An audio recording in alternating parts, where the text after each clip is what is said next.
عزیز ناظرین، خدا یسوع مسیح کی موجودگی اور اس کا ساتھ یقیناً ہمارے لیے کثرت کی زندگی کا اور برکت کا باعث ہے۔ یسوع مسیح کی مصلوبیت کے بعد شاگرد اپنی پرانی زندگی کی طرف واپس لوٹ گئے تھے۔ جو ماہی گیر تھے انہوں نے ماہی گیری دوبارہ شروع کر دی تھی۔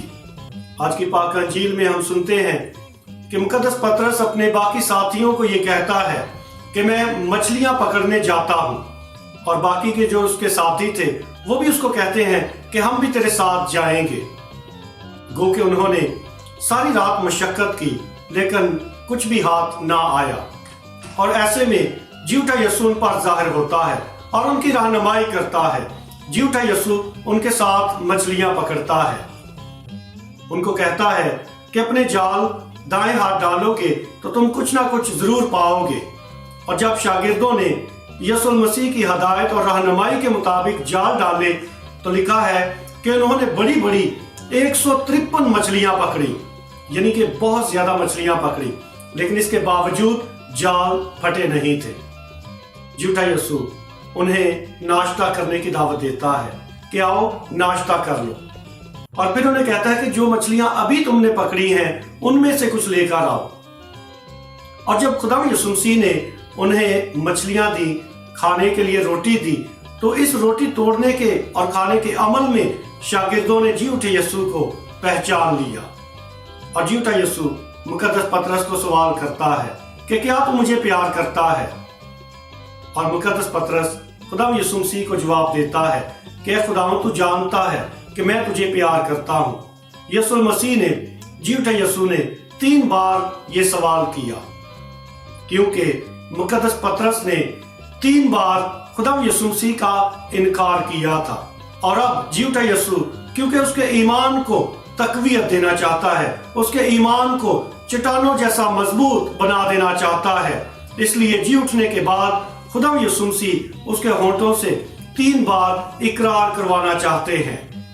اور یقیناً محبت کا یہ اقرار ایمان کا اقرار ہے، اور مقدس پطرس 3 بار یہ کہتا ہے کہ ہاں اے خداوند، تو سب کچھ جانتا ہے کہ میں تجھے پیار کرتا ہوں۔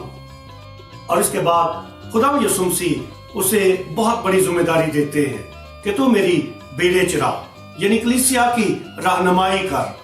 یوں خدا یسوع مسیح نے عالمگیر کلیسیا کی بنیاد رکھی، اور مقدس پطرس کو اس کی قیادت اور رہنمائی کی بہت بڑی ذمہ داری سونپ دی۔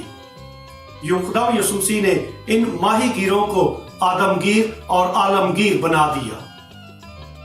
اور یہ شاگرد جنہوں نے جھوٹے یسوع کا گہرا تجربہ کیا، اس کی محبت کا، پروردگاری کا گہرا تجربہ کیا، اب یہ جھوٹے یسوع کے گواہ ہیں۔ اور رسولوں کے اعمال سے آج جو پہلی تلاوت ہم نے سنی ہے، اس میں جھوٹا یسوع جو ان کے ساتھ ہے، جو ان کے اندر ہے، اور ان کے لیے ہمیشہ کی زندگی کا باعث ہے، خوشی اور برکت کا باعث ہے۔ بے شک رومی حکومت اور فقیہ اور فریسی انہیں جھوٹے یسوع کی گواہی دینے سے منع کرتے ہیں، لیکن اس کے باوجود، کوڑے کھانے کے باوجود، قید میں بند کیے جانے کے باوجود، یہ شاگرد جھوٹے یسوع کے لیے ہر دکھ سہنے کے لیے تیار ہے۔ جھوٹے یسوع کی گواہی دینے کے لیے اس کو اپنا نجات دہندہ تسلیم کرنے سے باز نہیں آتے، اور جھوٹے یسوع کی گواہی دینے سے اب انہیں دنیا کی کوئی بھی طاقت منع نہیں کر سکتی۔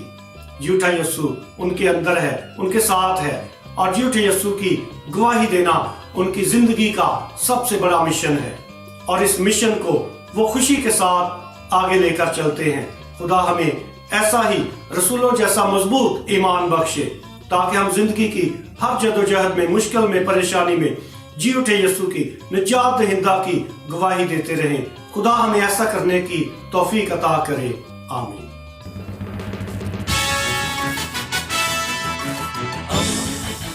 دوستی کا پیمبر، ریڈیو ویریتاس ایشیا۔